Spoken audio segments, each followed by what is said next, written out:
E as crianças que vai ficar abaixo de 100 anos, abre a sua Bíblia em Isaías 64, versículo 6.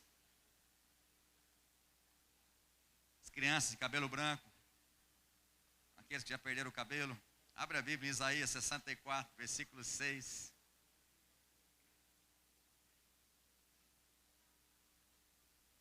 Alguns têm vantagem do cabelo não ficar branco, mas está caindo, não adianta nada também, não. Olha lá. Isaías 64, versículo 6.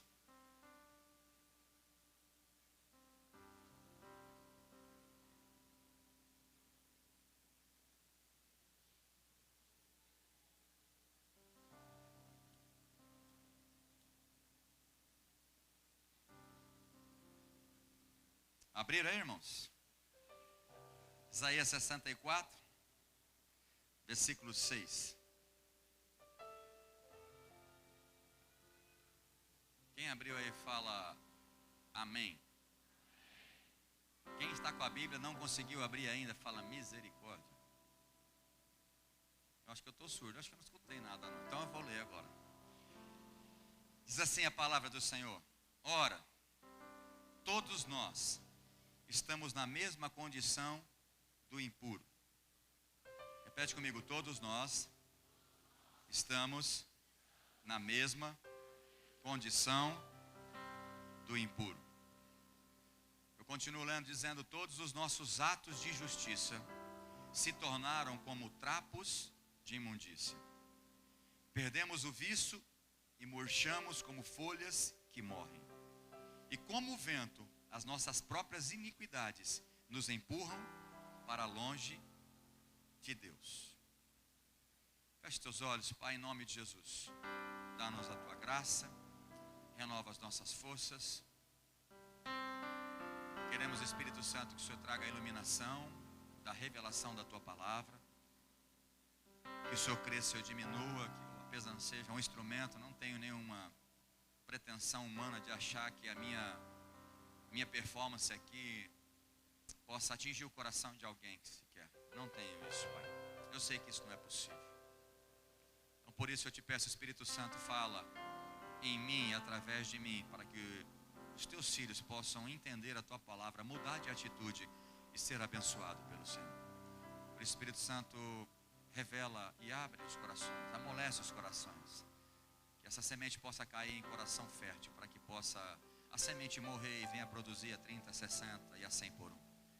E agora, no nome de Jesus Cristo, eu tomo a autoridade do teu nome, Jesus, e repreendo todo espírito de incredulidade, todo demônio que queira barrar as mentes e os corações com preconceito estabelecido religioso, que caia por terra agora em nome de Jesus. E a tua palavra entra mesmo com uma espada de dois gumes, que possa discernir alma e espírito, juntas e medulas, porque a tua palavra ela é apta para isso. Só o Senhor pode fazer isso. Então faça tudo o que o Senhor determinou para essa noite, e o inimigo não vai roubar. Eu declaro um momento e um ambiente profético para a manifestação da tua glória, em nome de Jesus. Amém. Irmãos, o profeta Isaías, talvez ele seja um dos maiores profetas, eu acredito que seja, segundo os teólogos, profeta messiânico, o profeta que mais falou de Jesus, que profetizava sobre a vinda de Jesus. E ele também profetizou contra o pecado do povo de Israel, de Judá, da tribo de Judá. E ele estava falando, esse versículo estava falando para o povo de Deus. Ele não estava falando para os ímpios, para os inimigos do povo de Israel. E essa palavra era para a gente, vamos dizer assim, crentes, aqueles que conheciam a Deus. Ele diz: ora, todos nós estamos na mesma condição do impuro. Todos os nossos atos de justiça se tornaram como trapos de imundícia. E essa expressão trapos de imundícia, no Velho Testamento, esse termo era usado para aqueles pedaços de pano que limpava a lepra, ou que cobria a lepra daquelas pessoas que foram acometidas de lepra no passado. Então ou limpava, ou ficava envolto a lepra, para que não aparecesse. E geralmente esse trapo, depois de usado nessa pessoa com lepra, esse trapo só servia para jogar fora e ser queimado. Não dava para querer lavar com alvejante e aproveitar esse trapo. Então Isaías está dizendo que a tua justiça, a minha justiça, a nossa justiça diante de Deus não passa de trapo de imundícia. Dá uma cutucada no seu irmão e fala assim: irmão, não dorme não, hein? O pastor está vendo, fala para ele. Rapaz, eu tenho um olho que você não faz ideia. Eu vou ficar triste você dormindo. Até agora o louvor estava acordado. Eu vou ficar com o ciúme da minha esposa. Todo mundo fica acordado. Aí eu chego aqui e falo, agora chegou a hora de eu dormir. Aí não, irmão. Aí não. Faz comigo não. Tô legal hoje. Essa foi boa, hein? Bonzinho e tal. Mas não é, irmão. O Papai do Céu está falando. Quantos creem que é Deus que está falando aqui? E não dorme, não. Deus não gosta quando você dorme que Ele está falando. Presta atenção em nome de Jesus. E ele continua dizendo, olha, nós perdemos o vício e murchamos como folhas que morrem. E como o vento, as nossas próprias iniquidades nos empurram para longe.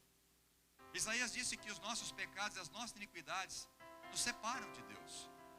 E eu quero falar nessa noite sobre justiça própria. E o título dessa mensagem é Justiça Própria, a grande arma do diabo para derrubar os cristãos. Repete comigo, justiça própria é a grande arma do diabo para derrubar os cristãos. Quando eu leio que estamos na mesma condição do impuro, todos nós, isso não significa que nós não temos atos justos, que nós não fazemos ou praticamos a justiça. Não é isso que eu estou dizendo.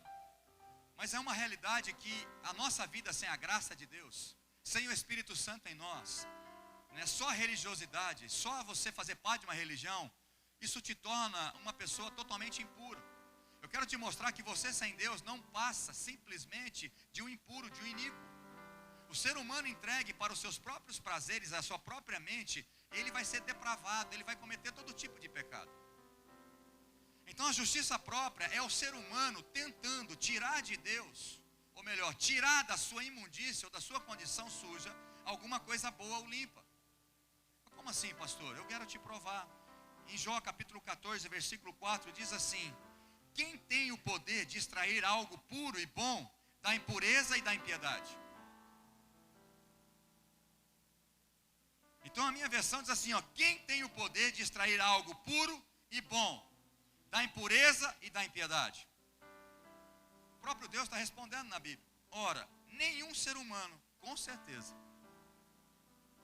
E quando fala nenhum ser humano, com certeza, inclui você, inclui a mim. Nós sem Deus, nós só temos impureza. Então, Jó está dizendo, quem tem poder de extrair algo puro? Quem tem poder de fazer alguma coisa boa, se a nossa essência ela é pecaminosa? Se nós estamos mortos nos nossos delitos e pecados sem a graça de Jesus. Isaías 57, 20 diz que os ímpios são como um mar agitado. Só produzem lama e lodo. O homem sem Deus, é isso que ele produz. Não tem coisas boas nele. Mas os ímpios são como o mar agitado, incapaz de sossegar e cujas águas expelem lama e lodo. Alguém pode estar falando assim já com uma defesa, com um pé na frente e outro atrás daquilo que eu estou falando. Não, pastor, eu não sou esse tipo de pessoa não. Eu sou gente boa. Você é mentiroso? Já tem mentirinha de vez em quando. Aquelas mentirinhas boas, você mente? Você tem olhado coisa que não deve? Hein, homem? Tem visto coisa que não deve? Tem, né? Mulher, você tem falado da vida dos outros? Não, né? Graças a Deus que aqui não tem ninguém assim, aleluia.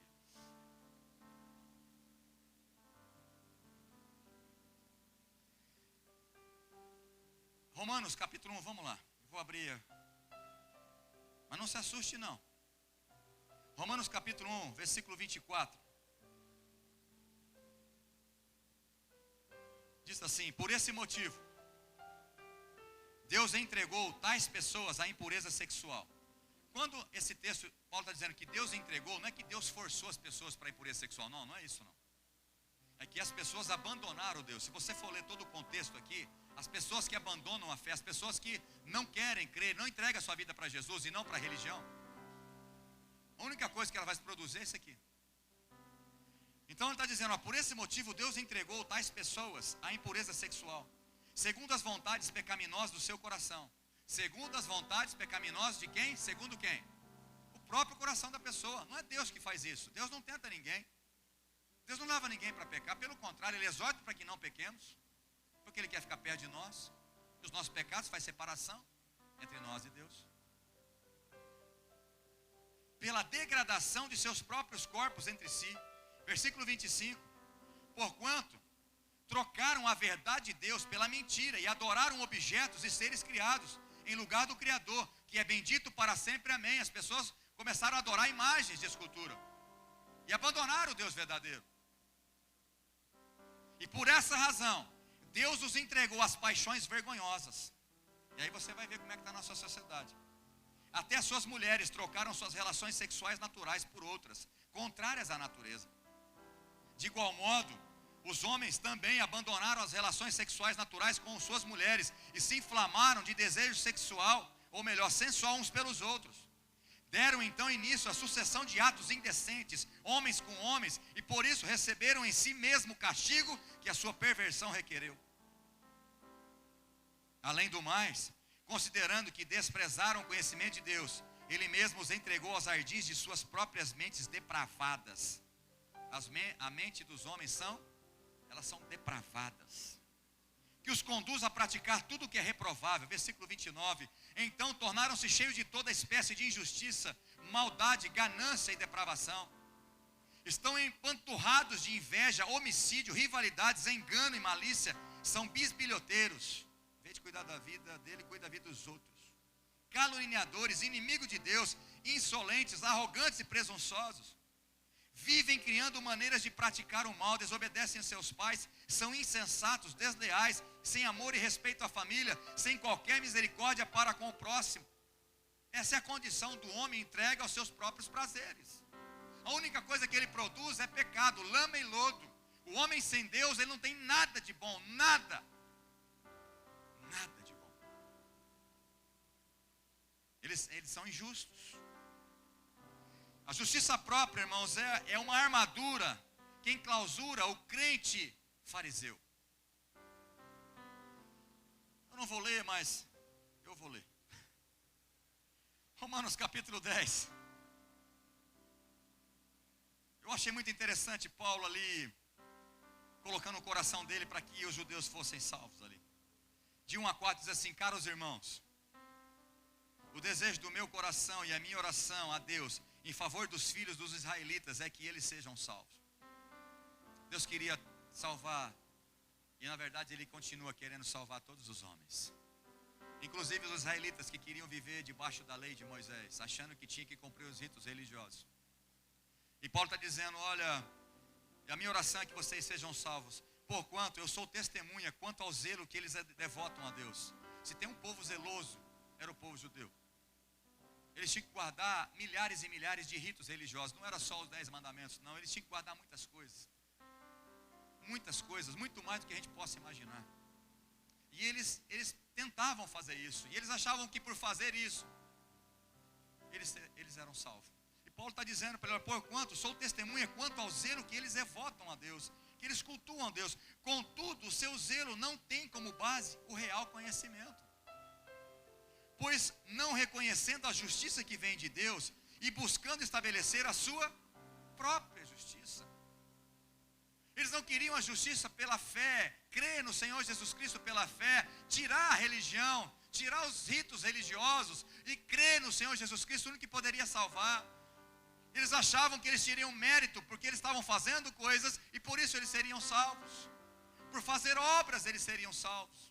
E Paulo está dizendo: olha, eles estão negando a justiça de Deus que é pela fé. E acham que por fazer coisas Deus vai salvá-los. Quantos crentes estão assim? E o versículo 4 diz: porque o fim da lei é Cristo, para a justificação de todo aquele que crê. Tem muito cristão assim. Muito, muito. Achando que faz coisas para Deus e merece a salvação ou merece bênção. O grande motivo de desânimo das pessoas, de crentes, cristãos, apáticos, que não tomam compromisso com Deus, não querem compromisso, ou vivem desanimados, vivem faltando das coisas, não querem se envolver na obra de Deus, é porque é cheio de justiça própria. Acha que você é muito bom, e porque você é muito bom, Deus vai te levar para o céu. Quero dizer para você: toma muito cuidado. Eu vou ler aqui vários homens, pelo menos 3 homens assim, de gabarito bem alto de Deus, que quase caíram pela sua justiça própria. A justiça própria é a tentativa de você tirar de Deus o mérito ou a glória que só Ele pertence. Justiça própria é você se convencer que você é merecedor das bênçãos de Deus. Eu faço por merecer. Esse é o grande perigo de todo cristão. Que você é abençoado porque você merece. Você faz por merecer. Eu quero fazer uma pergunta aqui. Quantos gostaria de viver? Falar para Deus agora de verdade: Deus, eu só quero receber do Senhor aquilo que eu mereço. E quer ter um relacionamento desse com Deus. A partir de hoje, fala: eu só quero receber do Senhor aquilo que eu merecer. Aquilo que eu não merecer, o Senhor não precisa me dar. Tem alguém que quer? Pensa bem, levantar a mão. Ah, foi coçar. Ainda bem. Então eu vou ler Lamentações 3. Põe para mim aí. Se você receber de Deus só o que você merece, cuidado, você vai morrer agora. É sério, cuidado. Cuidado. É sério. Porque teve uma corajosa que levantou a mão. E tem vários que queriam levantar, mas não tem coragem. Isso aqui é difícil. É para mim, Lamentações, capítulo 3, 21, não é? 21 a 25. Põe na NVI para mim, por favor. Talvez vai ser melhor para a gente ler. Jeremias diz assim: todavia lembro-me também do que pode me dar esperança. Versículo 22. Graças ao grande amor do Senhor é que não somos. Faz assim, ó. Sabe por que você acordou vivo hoje? É porque você merece não, viu? Porque a misericórdia do Senhor se renovou na sua vida. Se você tiver um relacionamento só por merecimento, você já vai morrer agora, ou nem acorda amanhã cedo mais.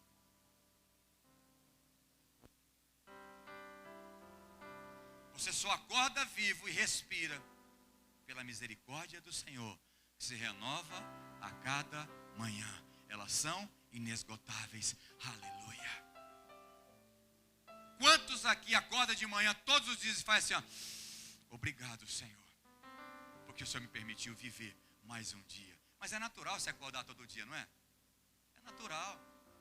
Não, eu mereço acordar todo dia. Até porque, pastor, tem tanta gente ruim, corrupta. A gente está vendo nesse Brasil, e tanta gente corrupta. Eu sou bom, eu preciso viver. Eu mereço. Sabe a única coisa que você merece? Sabe? Sabe ou não? Quem sabe?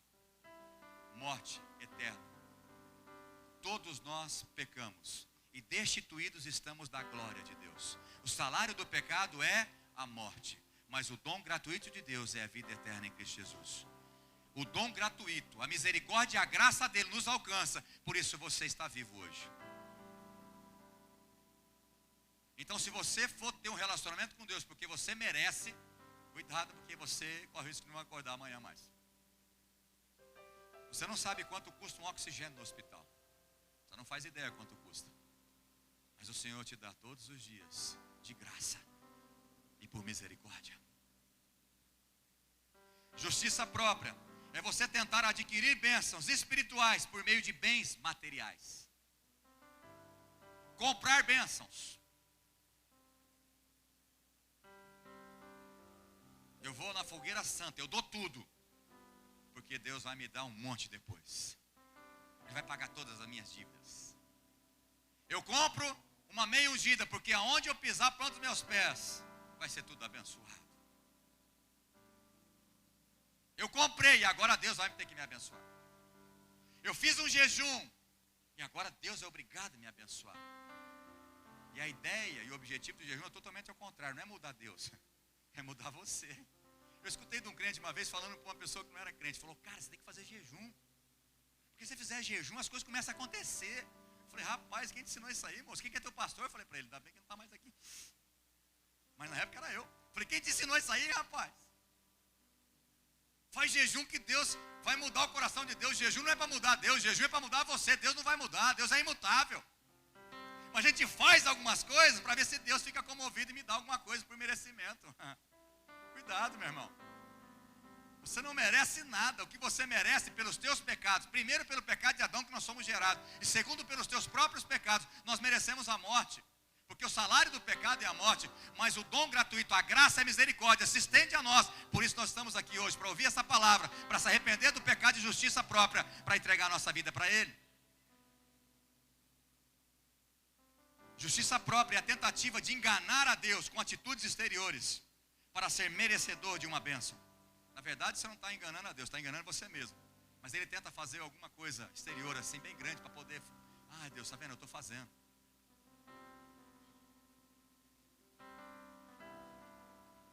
Quantos crentes estão achando que Deus está sendo injusto? Sabe por que você desanima, irmão? Porque na verdade, você fala que Deus é injusto. Você conhece pelo menos uma pessoa que já passou no nosso meio e já não está mais? Você conhece pelo menos uma pessoa? E Deus me fez refletir sobre isso, quando eu estava preparando essa palavra. Porque essas pessoas vêm para Jesus da seguinte forma: eu estou indo, porque para ser crente já é difícil. Para largar da minha religião, para virar crente já é dificuldade. Quantos concordam comigo que quando foi, meu Deus, mas não posso mudar de religião. Eu tenho uma religião já definida, eu quero morrer com essa religião.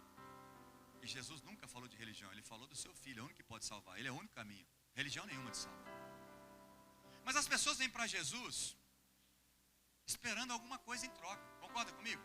E ela começa a fazer algumas coisas. Começa a vir na igreja, começa a ir na célula. Não, irmão, você tem que fazer isso. Aí eu vou. Ah, tem que ir no encontro. Ah, então eu vou. E começa a ir. E ele começa a ir empolgado, porque Deus vai mudar a história dele. Aí ele vê que parece que as coisas não estão mudando. A mulher dele não mudou, o esposo dele não mudou, continua ainda cabeça dura. Deus não curou ele daquela enfermidade. Aí o que ele faz? Vai embora, porque Deus está sendo injusto. Você não está vendo o que eu estou fazendo? Quantos crentes desanimados nós temos aqui? Levanta a mão, não precisa levantar não. Quantos crentes desanimados? Quantos eu tenho aqui? Quantos cristãos que estão decididos a largar tudo? Sabe o que é isso? Justiça própria, porque eles não sabem de onde você veio. E o que Jesus fez por você. Porque o dia que você descobrir o que você merece, mas a misericórdia dele não deixa isso acontecer, você vai mudar o teu comportamento. A justiça própria é orgulho. A justiça própria anda de mão dada com a soberba. Deuteronômio capítulo 9, versículo 4.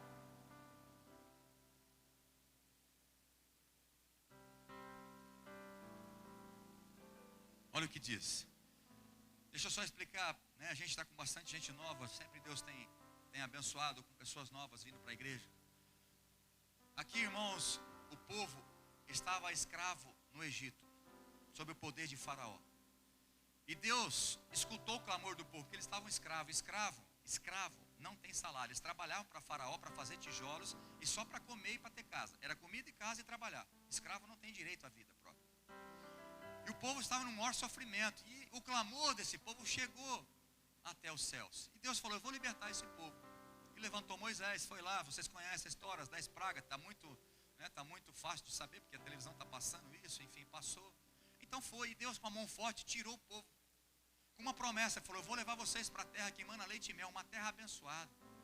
Vocês vão ser livres do pecado, vocês vão ser livres do diabo, da mão de Faraó. E eles estavam perto dessa terra. Deus já tinha libertado, eles estavam no deserto, eles viram muitos milagres no deserto, estavam próximos de alcançar essa terra prometida. Aí Deus manda Moisés falar para o povo uma coisa, presta atenção que Deus mandou falar para eles. Depois que o Senhor, o seu Deus, os tiver expulsado da presença de você, não diga a si mesmo: o Senhor me trouxe aqui, para essa terra, para tomar posse desta terra, por causa da minha justiça.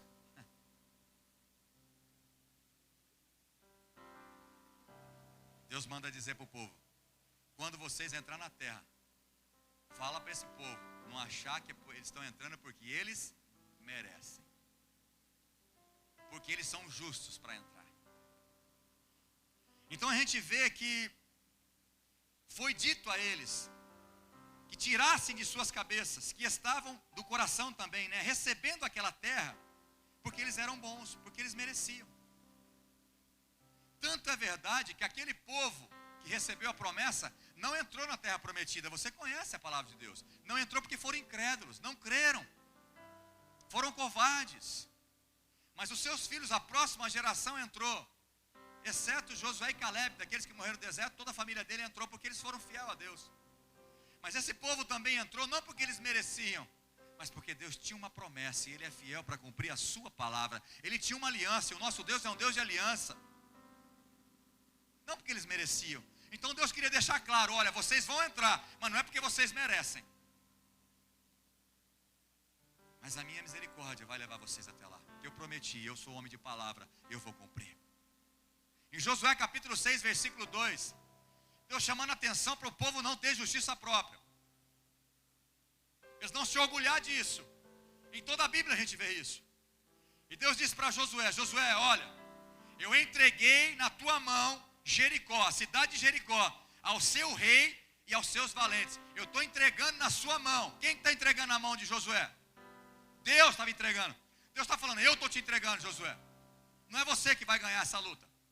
Eu vou vencer por você. Não se esqueça disso, hein, Josué. Sou eu que estou entregando. E aí Deus dá uma ordem para ele. Josué, você vai fazer o seguinte, vai fazer esse povo rodear sobre as muralhas de Jericó. E essas muralhas, eu já expliquei aqui, ela tinha 6 metros de largura por 9 metros de altura. Dividido no meio, eram duas paredes de pedra, que davam ao todo 6 metros de diâmetro. Era uma parede muito forte, não tinha bomba atômica, não tinha canhão, não tinha nada. Era no braço, era impossível o povo de Deus entrar ali. Era uma cidade da época mais fortificada, era Jericó. E Deus fala para ele, vocês vão rodear a cidade nesses 6 dias de uma vez. Mas no 7º dia vocês vão dar 7 voltas. E quando eu falar, vocês vão tocar as trombetas e vão gritar. E essas muralhas vão ao chão. Irmãos, foi dito para eles marchar em volta da cidade durante 6 dias. Na 7ª, 7 voltas. Era uma exigência que Deus estabeleceu para eles receber a promessa. Mas ainda que eles obedecessem, não é porque eles mereciam que aqueles muros iam cair. Porque Deus é fiel, Ele prometeu, Ele ia colocar o povo lá dentro. Ninguém derruba o muro no grito, irmão. Quem derrubou aqueles muros foi Deus. Quem deu a vitória foi Deus. Então não tem mérito nenhum quando eles herdaram naquela terra. Outra história sobre Gideão, que Deus deixou bem claro para ele, para que ele não se orgulhasse, para que o povo não se orgulhasse, achava que tinha justiça própria para ganhar uma batalha. Juízes capítulo 7, eu quero que se você não quiser abrir, acompanha com a gente ali, ele vai pondo lá, fazendo um favor. Juízes capítulo 7, versículo 2. Aqui Deus, antes, deixa eu só explicar, Deus tinha falado com Gideão. Gideão pediu prova para Deus, para saber se era Deus que estava falando com ele. Falou, Deus está falando, Gideão, eu vou te levantar como um juiz, na época, enfim, como alguém, um líder deles, que ia derrotar os inimigos dele, os midianitas. E aí entra no versículo 2 dizendo, então Yahvé, o Senhor, ordenou a Gideão, o povo que está contigo é numeroso demais para que eu entregue Midian nas suas mãos. Irmão, Josué falou, olha, Deus levantou a gente para ficar livre das mãos desses midianitas, então vamos lutar contra eles.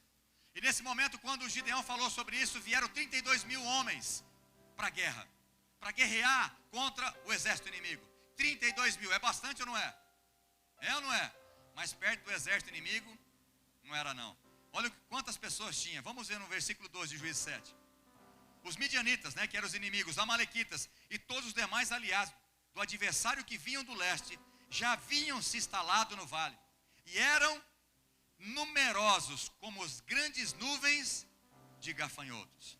Assim como não se pode contar a areia da praia, também não se podia enumerar a quantidade dos camelos que ali se reuniram. Irmãos, era muita gente o exército. Aí Deus fala para Gideão, 32 mil já era pouco contra esse exército. Já era pouco, era muita gente que estava do lado de lá. Mas Deus fala para ele assim, é muita gente, Gideão. O povo que está contigo é numeroso demais para que eu entregue Midian nas suas mãos. Por que é muito numeroso? Olha o que Deus disse, a fim de que Israel não caia em soberba e venha orgulhar-se em detrimento à minha pessoa, alardeando que a sua própria força que venceu. Vocês estão entendendo? Deus mostrando, vez por vez, não é vocês que vencem, vocês não têm justiça própria nenhuma, vocês não merecem nada, bênção nenhuma, mas eu sou um Deus amoroso, gracioso. Irmãos, desses 32, Deus falou para ele, manda voltar os covardes. Sabe quantos voltaram para trás? 22 mil voltou, tudo medroso. Sobrou 10 mil para Gideão. Aí Deus falou, Gideão, ainda é muito, Ainda é muito, eles vão se orgulhar achando que eles ganharam. Fala o seguinte, manda esse povo beber água, esses guerreiros. Vai lá no rio beber água. E aqueles que beber igual cachorro com a língua assim, ó, você já manda de volta para casa, manda dormir. Mas aqueles que pegar a água, trazer até a boca, esse vai com você para a guerra. De 10 mil, sabe quanto sobrou? Que não bebeu igual cachorrinho? Vocês estão rindo de mim ou para mim? Não pode fazer esse teatro aqui, né? Fica feio, né? Desculpa, irmãos.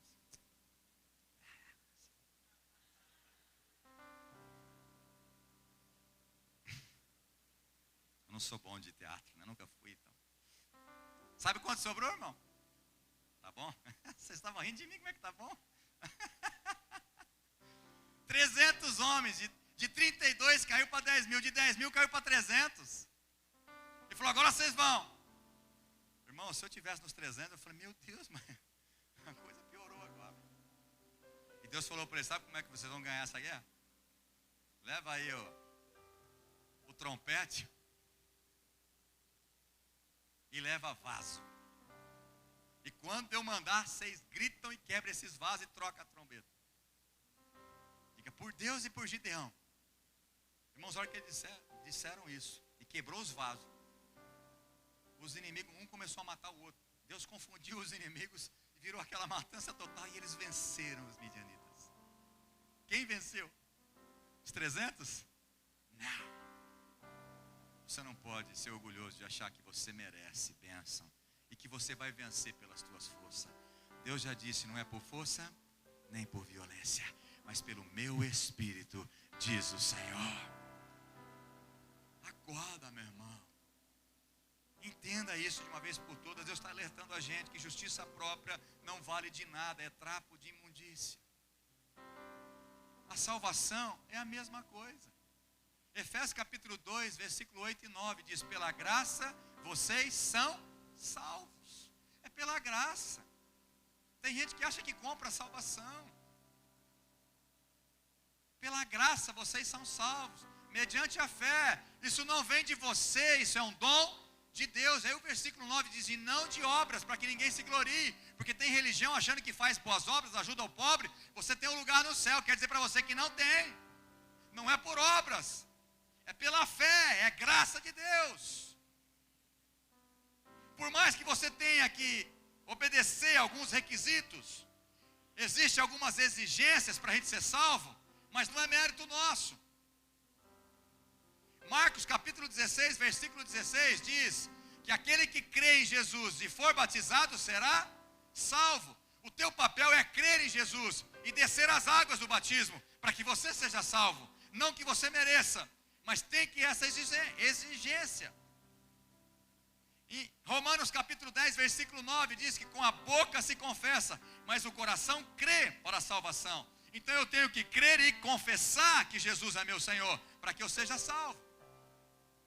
Em Atos capítulo 2, versículo 38, antes do versículo 38, Pedro fez aquele lindo sermão para os judeus.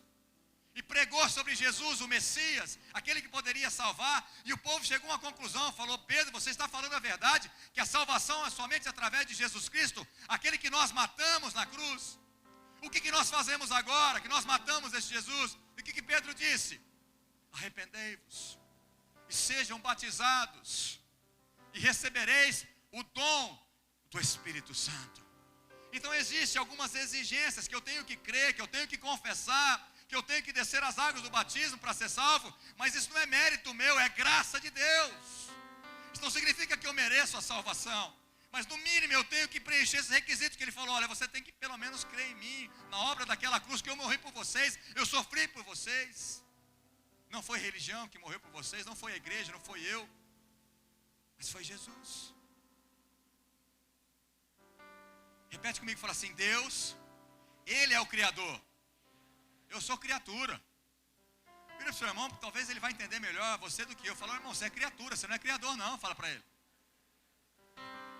Você não é criador não, tem gente que está sentando na cadeira de Deus para dar ordem em Deus. Misericórdia, irmão.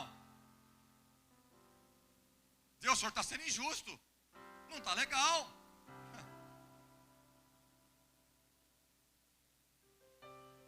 Jó 41, versículo 11 diz: ora, quem primeiro deu algo para que eu lhe deva pagar?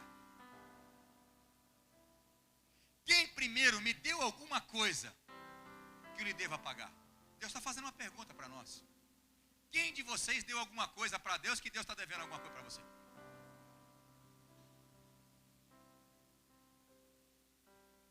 Quem fez alguma coisa primeiro para Deus? Quem? Nada, ninguém. Tudo que está debaixo do céu, Ele criou os céus e a terra e criou você. Nós somos criatura. Você não tem direito de falar para o Criador: por que o Senhor me criou assim? Por que o Senhor não está dando um jeito na minha vida? Por que minha vida está ruim? Quem é você para falar isso, meu irmão? E tem muita gente indagando Deus. Não fala assim em voz alta, mas a atitude mostra. A atitude tem mostrado que você acha que Deus está sendo injusto com você. Pelo menos 3 homens de Deus falou sobre o oleiro e o vaso. Quem é o oleiro? E quem é o vaso de barro? É nós, irmão. Ele é o oleiro. Ele faz o barro do jeito que ele quer. Ele faz um vaso mais fininho, um vaso mais gordinho. Ele faz vaso para honra e faz vaso para desonra. É ele que faz. Se eu não me engano, foi Jeremias, Ezequiel e Paulo que falou sobre o oleiro. Nós somos vaso. Até porque qual é a nossa essência? Do que Adão foi criado? Do pó da terra, meu irmão. Essa é a nossa essência. Por isso que a Bíblia fala que quando você morrer, o que vai acontecer com essa matéria aqui? Vai voltar para a terra. O que nós vamos ser ressuscitados é com corpo glorioso. Aleluia. Nós vamos ver como Jesus é, porque nós vamos ter o corpo glorificado. Aleluia. Não vai ter mais essa matéria. Então esse é você. Então existem muitas pessoas desanimadas dentro das igrejas e muitas outras que já abandonaram a fé por achar que Deus está sendo injusto com elas. Muitos têm pensado: eu fiz tanta coisa na igreja e Deus nunca me atendeu. Tem gente que já abandonou a fé porque Deus não cura a depressão, a ansiedade dele. Mas o problema é ele que está em pecado, ele que não abandona as coisas, ele acha que ele merece bênção. Ou uma doença física, pessoas abandonam a Deus porque acham que Deus é obrigado a curar. Deus tem prazer em curar. Deus já levou todas as dores e enfermidades naquela cruz. Mas, irmão, tem momentos que nós precisamos entender que mesmo com enfermidade, nós temos a graça de Deus sobre nós. Não te dá o direito de você achar que Deus está sendo injusto. Porque a Bíblia diz em vários versículos, é que eu não quis pôr aqui, mas tem vários versículos. Ele é o justo juiz, Ele é justo em todo o tempo. Não há injustiça em Deus. Quando você começa a desanimar porque acha que as coisas não estão acontecendo na sua vida, você está falando para Deus que Ele está sendo injusto. Não, pastor, não estou. Irmão, você está falando com as suas atitudes. Isso desagrada o coração de Deus, isso te afasta de Deus. Quando uma pessoa está fria na fé, ela está se afastando, ou é pecado, porque Isaías diz que os nossos pecados fazem separação entre nós e nosso Deus, ou é justiça própria. Aqui também não deixa de ser pecado, mas é como eu estou pregando sobre isso, eu quero destacar. É a justiça própria. Porque ele acha que Deus não está ouvindo as orações dele.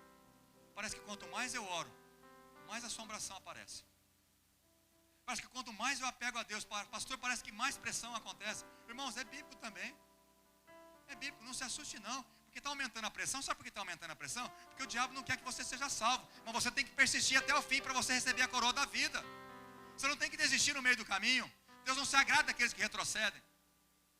Em Hebreus 10, 38, se eu não me engano, diz isso: o meu justo vive pela fé, mas aquele que retroceder, eu não me agradarei dele. Então a justiça própria te faz você parar, faz você desanimar. Porque as pessoas estão falando de mim. Porque tem muita coisa errada nessa igreja, eu não aguento mais pastor. Todo mundo é culpado, menos você. Isso é a justiça própria. O prato principal depois do culto é pastor à milanesa. Já vai falando no carro, você viu o que o pastor falou? Concordo não. Tá louco. Vocês viram porque vocês estão me fritando. Olha lá, irmãos. De quinta-feira, pelo menos, não é nós, mas é os líderes agora, que eu estou distribuindo o meu lombo para os outros também, né? Aí vocês falam do líder um pouco também, né, irmão? Esse líder, hoje, ele não estava legal não, na cela. Todo mundo está errado, menos você. Você não aceita a correção. A gente fala assim: pastor, eu já fiz tanta coisa na igreja. E outra coisa, agora eu estou dando dízimo. Não caiu nem 10 mil na minha conta ainda. Porque eu achei que cada dízimo Deus já era obrigado a me encher minha conta de dinheiro. Eu ajudei a comprar o terreno aí, pastor. Nada aconteceu na minha vida. Oh, Jesus, tenha misericórdia dessas vidas. Irmãos, eu não faço para receber em troca. Eu faço porque eu amo a Deus. Porque eu tenho prazer. Aquilo que Ele tem me dado, eu quero ser fiel a Ele. Você pensa do contrário. E aqueles que não dão por quê? Eu não vou dar dinheiro para pastor. Esse é o grande dilema. Não vou dar dinheiro. Isso não é para pastor. Dízimo é para o Senhor.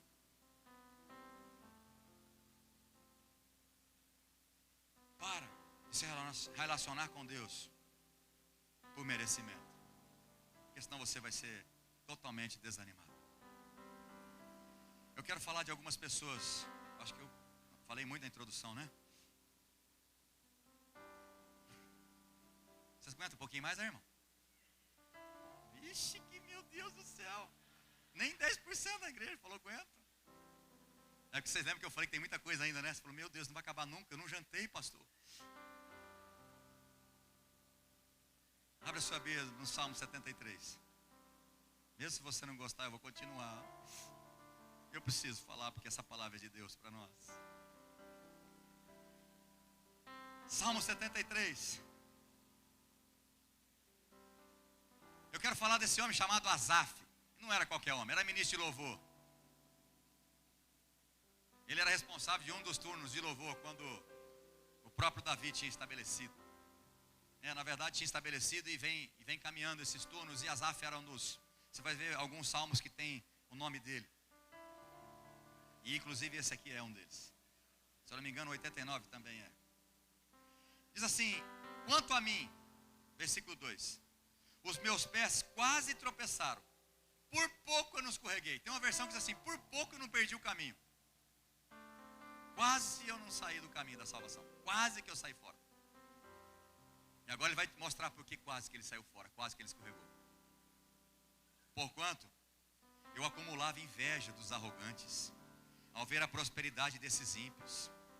Eles não passam por crises e sofrimentos, e têm o corpo esbelto e saudável. O ímpio tem um corpo mais bonito que eu.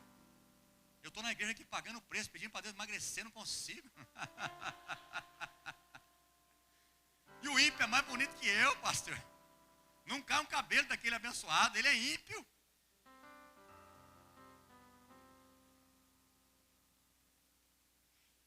Ele compra carro novo, eu estou aqui na igreja há muito tempo, estou com meu poisézinho aqui ainda. E eu não troco de carro, pastor. O meu vizinho é um ímpio, xinga palavrão, e ele tem uma casa boa, e eu, quando chove, tem aquela bendita goteira na minha casa.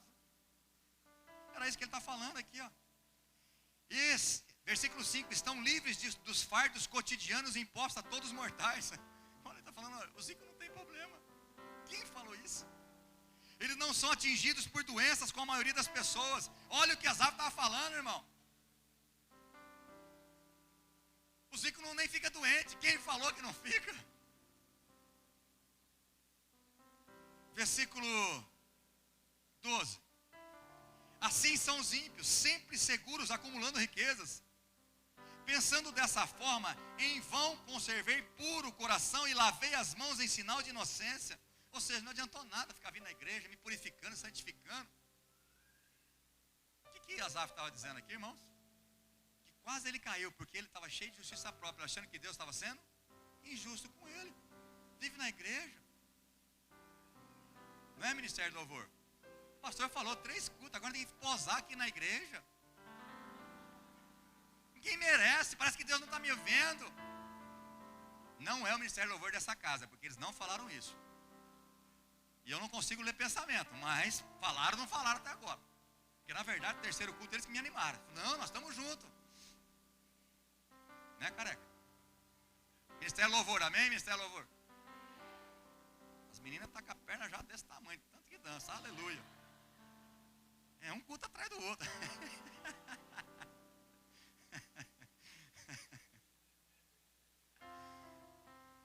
Versículo 3, vamos voltar para o que interessa aqui. Pensando dessa forma, em vão conservei puro o coração e lavei as mãos em sinal de inocência. 14, para que me atormento o dia todo e sou repreendido toda manhã. Pastor, não estou aguentando mais. mais.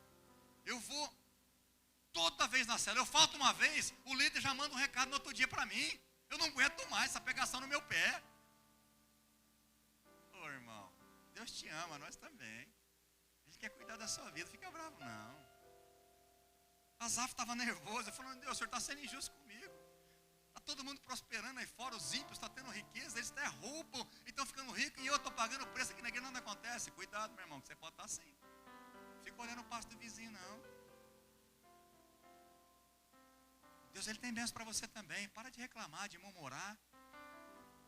Abandona essa justiça própria, em nome de Jesus. Outro exemplo bíblico, Elias, 1 Reis, capítulo 19. Se você for rápido, senão você acompanha ali no texto, ali na tela.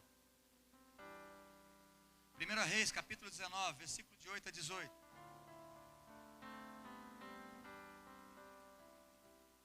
Para quem não conhece, Elias foi um dos grandes nomes do Velho Testamento. Grande profeta de Deus. Um homem que orava para não chover e ficou 3 anos sem chover. Depois ele orou para chover e falou, vai chover, e choveu. Depois tinha gente ali que adorava outros deuses, poste ídolos e o deus Baal. E ninguém tinha que desafiasse aqueles profetas, e ele desafiou todos aqueles profetas. Ele falou, olha, pode fazer um altar aí, eu desafio você. Aquele Deus que responder por fogo é o verdadeiro Deus.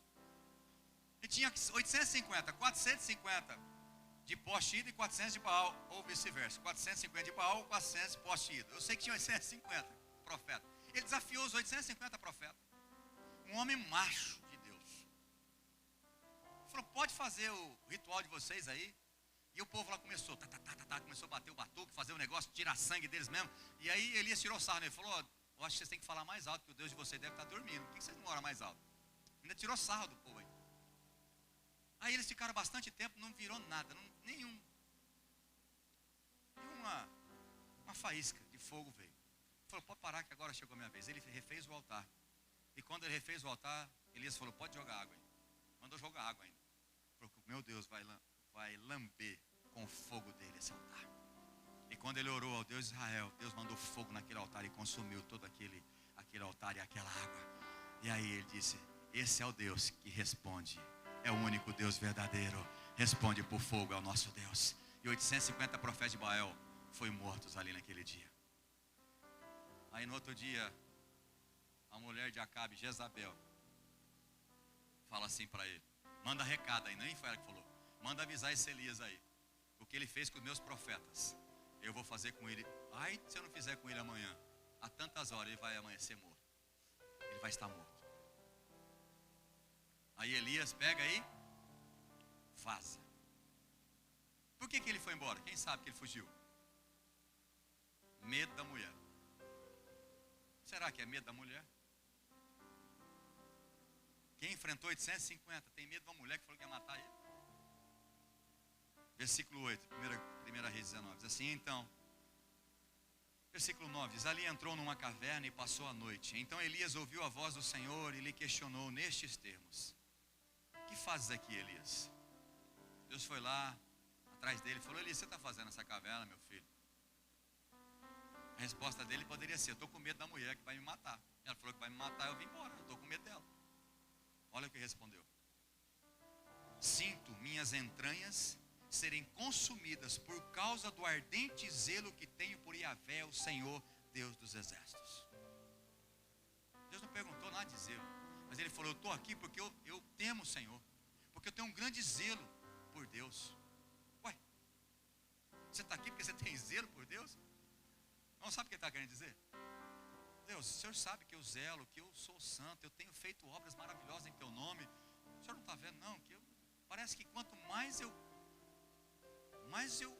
profetizo, mais problema aparece para mim. O Senhor não está sendo injusto comigo não? O Senhor não está vendo que eu estou sofrendo? Olha o que ele continua dizendo, porquanto os israelitas abandonaram a tua aliança. Irmão, não foi todos os israelitas que abandonaram a aliança, não foi. Mas ele falou, olha, todo mundo abandonou, destruíram os teus altares e mataram os teus profetas ao fio da espada. E eu fiquei solitário, restou somente eu, e agora procuram também tirar-me a minha vida. Deus, o Senhor não está vendo, Deus?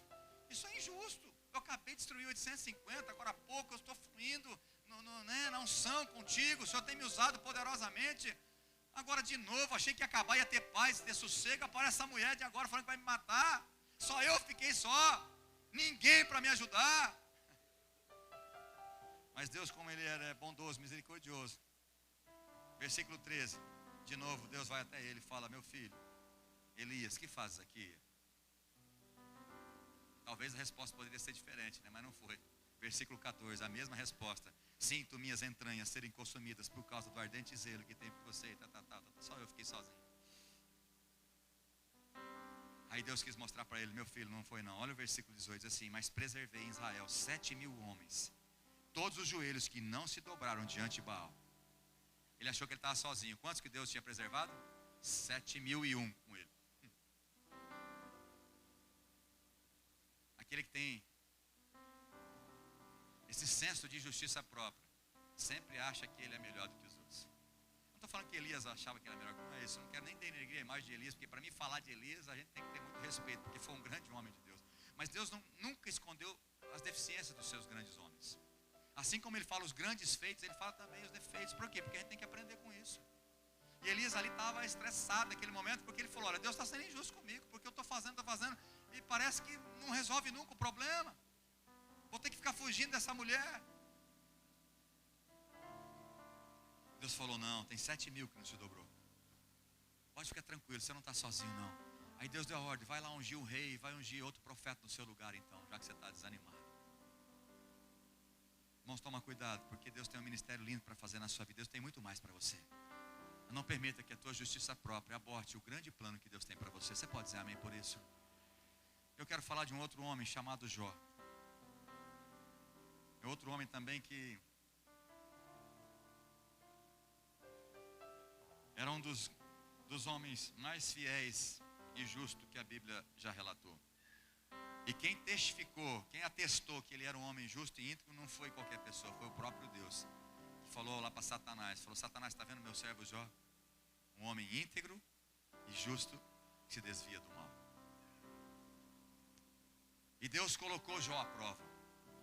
Não que existia um pecado declarado, que ele vivia em pecado, não. Até porque ele era um homem tão precavido que ele fazia sacrifícios para perdoar, para que Deus perdoasse os seus filhos antes mesmo que ele pecasse.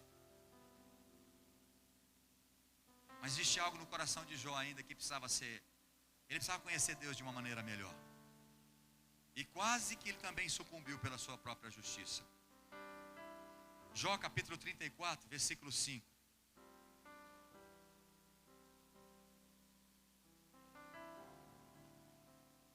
Ora, Jó declara: sou inocente do mal que me acusam, mas Deus tirou de mim a justiça. Apesar de viver corretamente, eu sou considerado mentiroso. Apesar de justo, suas flechas me atingem, causando feridas incuráveis. Ele está falando que Deus está fazendo isso com ele. Flechas que atingiam ele com feridas incuráveis. Que ser humano pode se assemelhar a Jó, que bebe zombarias como água, que anda na companhia dos malfeitores e caminha com homens ímpios? Versículo 9. E ainda declara: não há qualquer recompensa em agradar a Deus.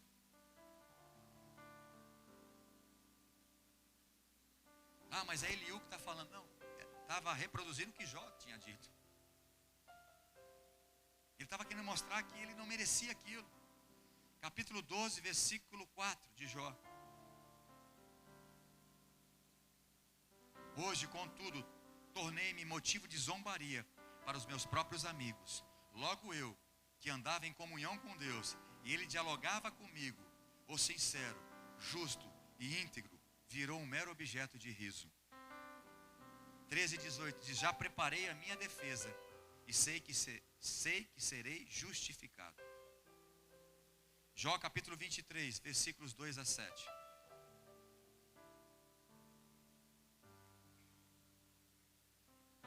Até o presente momento, reclamo com revolta e amargura.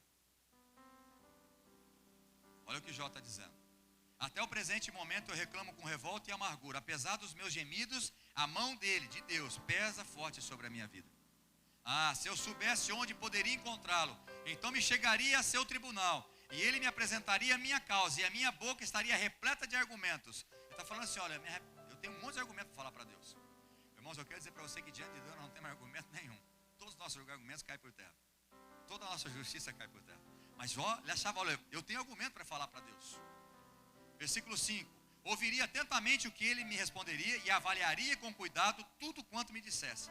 Porventura, segundo a grandeza de seu poder, contenderia comigo? É uma pergunta, contenderia comigo? Penso que não. Ele não me acusaria de nada. Jó aqui estava podendo. Ali o homem íntegro pleitearia com ele. Eu seria considerado inocente e sairia liberto da presença do meu juiz. Irmãos, quando eu lia Jó, eu ficava com muita raiva dos amigos de Jó que estavam acusando ele. E a certeza desse homem, Jó. Deus sabia que ele não ia pisar na bola. Mas aqui mostra que alguma coisa no coração dele precisava ser mudada. Ele tinha um conceito muito elevado dele mesmo. Isso é perigoso. Isso é tão verdade, porque eu não estou aqui para denegrir a imagem de Jó. Porque você vai falar assim, pastor, se Deus atestou que ele era um homem justo, quem é o senhor para falar que ele não era? Não, eu quero te mostrar, irmãos, que o ser humano, ele é falho. Que se a gente não cuidar, a gente acaba achando que nós temos mérito, ou da nossa justiça, e que Deus é injusto com a gente. Porque nas palavras, e tem mais versículos, não é só isso não, se você ler o livro de Jó, você vê que ele falou muitas coisas como assim, até soa como arrogância, não é arrogância, mas era uma certeza que ele buscava a Deus, que ele conhecia a Deus. Mas a gente tem que ter moderação, porque tudo é graça, Deus é misericórdia, nós não temos mérito nisso. E é tão verdade que quando a gente vai para o capítulo 42, ele começa dizendo assim, então Jó abre o seu coração diante de Deus e declara. Ele disse, Deus, eu sei que podes realizar tudo quanto desejares. Absolutamente nenhuma das tuas ideias e vontades serão frustradas. Ele já começou a falar, eu sei que o Senhor pode fazer tudo, e nada que o Senhor quer, ninguém vai frustrar. Ele já começou a entender. Versículo 3, tu questionastes, quem é este que sem conhecimento obscurece o meu conselho? De fato falei do que não entendia. Agora ele está chegando à conclusão, de fato eu falei do que eu não entendi. Eu falei da boca para fora, meu coração falou umas coisas que eu não deveria ter falado. Eu confesso isso diante do Senhor. Eu abordei assuntos sobremodo complexos, sem a devida sabedoria. Tu ordenaste, agora pois ouve-me e eu falarei. Eu te questionarei e tu me responderás. Versículo 5, de fato, meus ouvidos já tinham ouvido a teu respeito. Contudo, agora os meus olhos te veem. Ele chegou à conclusão que ele conhecia Deus somente de ouvir falar. Mas depois dessa prova, depois que Deus mostrou para ele que tudo é graça de Deus, ele falou, agora os meus olhos te veem. Mas o mais interessante está no versículo 6. Por essa razão, eu rasgo meu coração. Ele está dizendo, por esta razão, eu menosprezo a mim mesmo. Ou seja, o que é menosprezar você mesmo?